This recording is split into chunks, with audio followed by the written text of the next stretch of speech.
Bonjour chers frères et sœurs en Christ.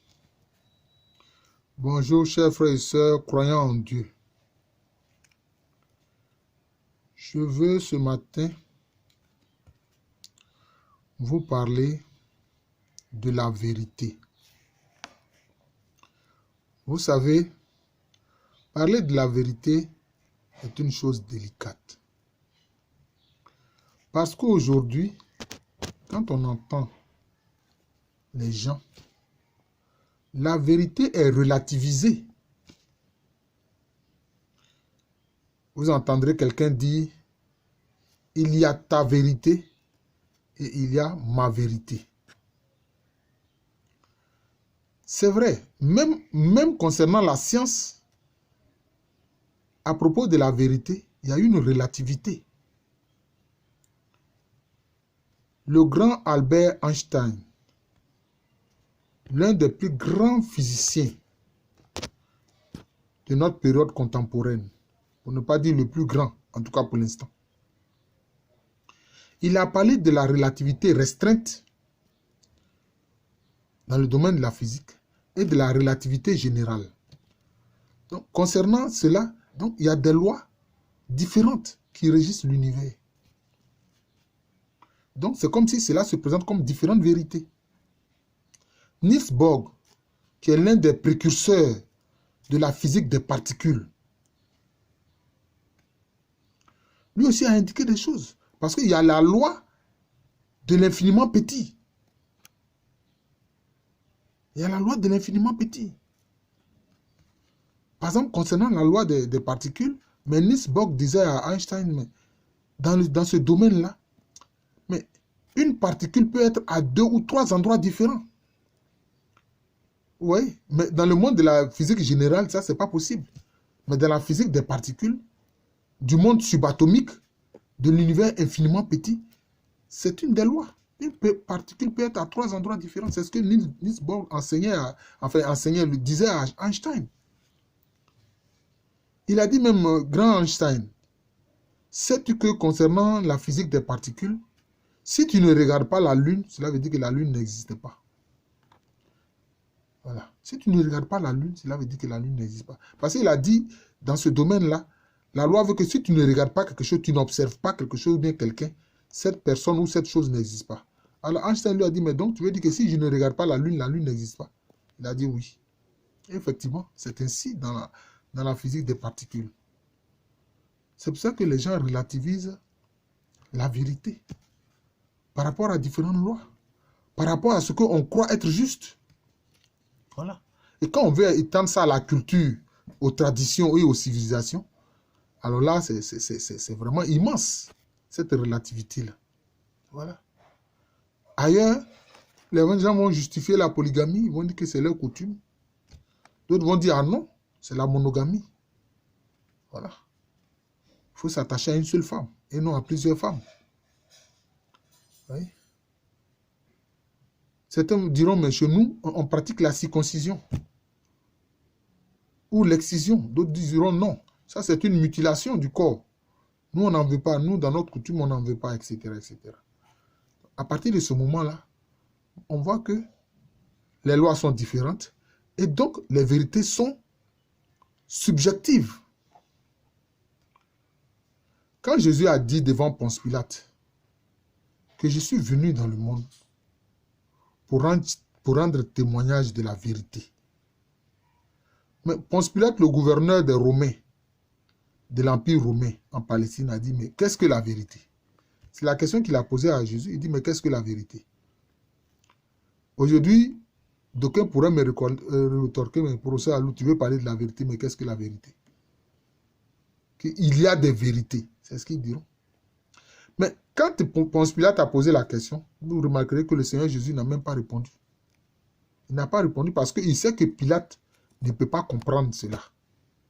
S'il donne une réponse, la réponse véritable et vraie, Pilate n'est pas en mesure de comprendre cela. Parce que cela ne fait pas partie de son univers, de sa mentalité. Lui, il est un Romain. Il est un citoyen romain.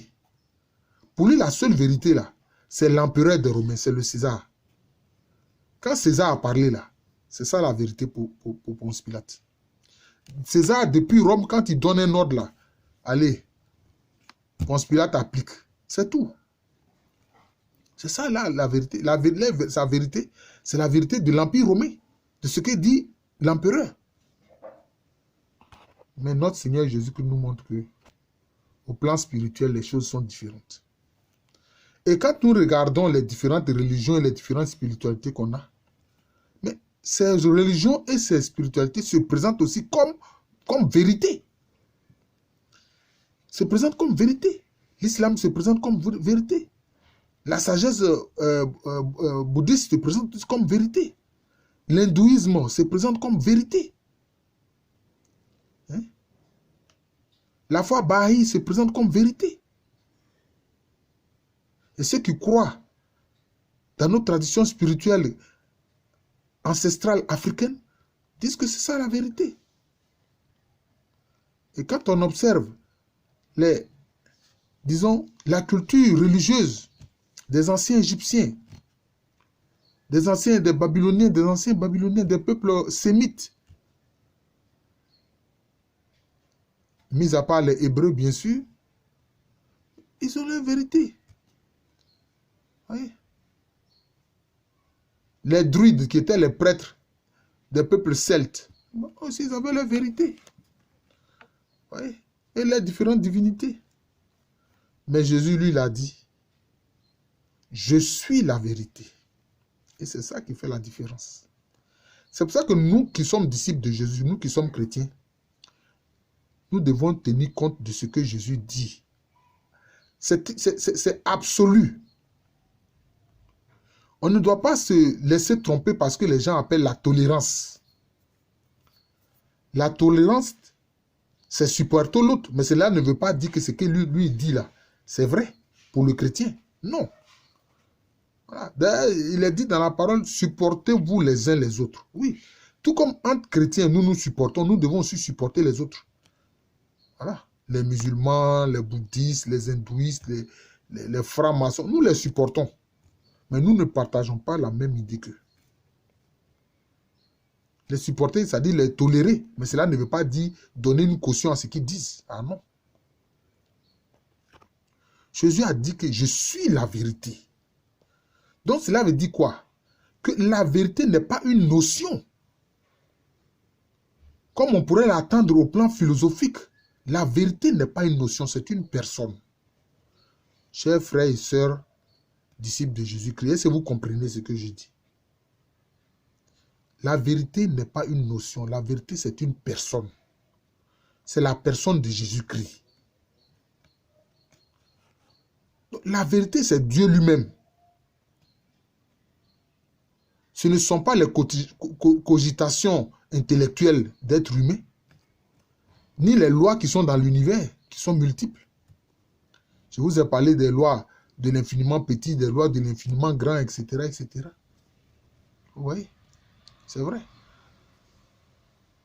Quand on mélange un atome d'hydrogène et puis 2 atomes d'oxygène, ça devient quoi? Ça devient de l'eau, donc c'est une loi. Mais si vous avez dit que l'eau là c'est la vérité, l'eau n'est pas la vérité. Vous voyez? Donc, pour nous qui sommes disciples de Jésus, pour nous qui sommes chrétiens, la véritable définition de la vérité, c'est la personne de Jésus. Donc, ayons des idées justes et claires conformément à l'enseignement du Seigneur Jésus-Christ. Ce que je suis en train de dire là peut vous paraître banal, mais c'est fondamental. Parce qu'une fois que vous avez assimilé, intériorisé que Jésus est la vérité, vous n'écouterez plus d'autres racontars des gens qui vont vouloir vous convertir à leur religion. Non. La foi en Christ n'est pas une religion. Seulement, pour le fonctionnement des communautés, on crée, disons, des églises. Églises catholiques, églises orthodoxes, les églises évangéliques, etc. Églises protestantes. Ça, c'est pour l'organisation des croyants. Mais sinon, la foi chrétienne n'est pas une religion. C'est une relation avec Dieu par sa parole incarnée qu'est Jésus-Christ. Et cette parole incarnée-là est la vérité. Si on vous dit que vous êtes intolérant à cause de ça, acceptez cette intolérance-là. Si on vous dit que vous êtes orgueilleux à cause de ça, acceptez cela parce que alors vous êtes en train de vous enorgueillir dans la gloire du Seigneur Jésus-Christ et pour la gloire du Seigneur Jésus-Christ. Voilà. C'est ce que je voudrais dire. La vérité est une personne. C'est la parole éternelle de Dieu faite chair. C'est la personne de Jésus-Christ. Ce n'est pas une notion philosophique. Merci. Je suis le frère Jean de l'amour de Jésus. Et à l'état civil, le professeur Aloko Amerene. Merci et bonne journée.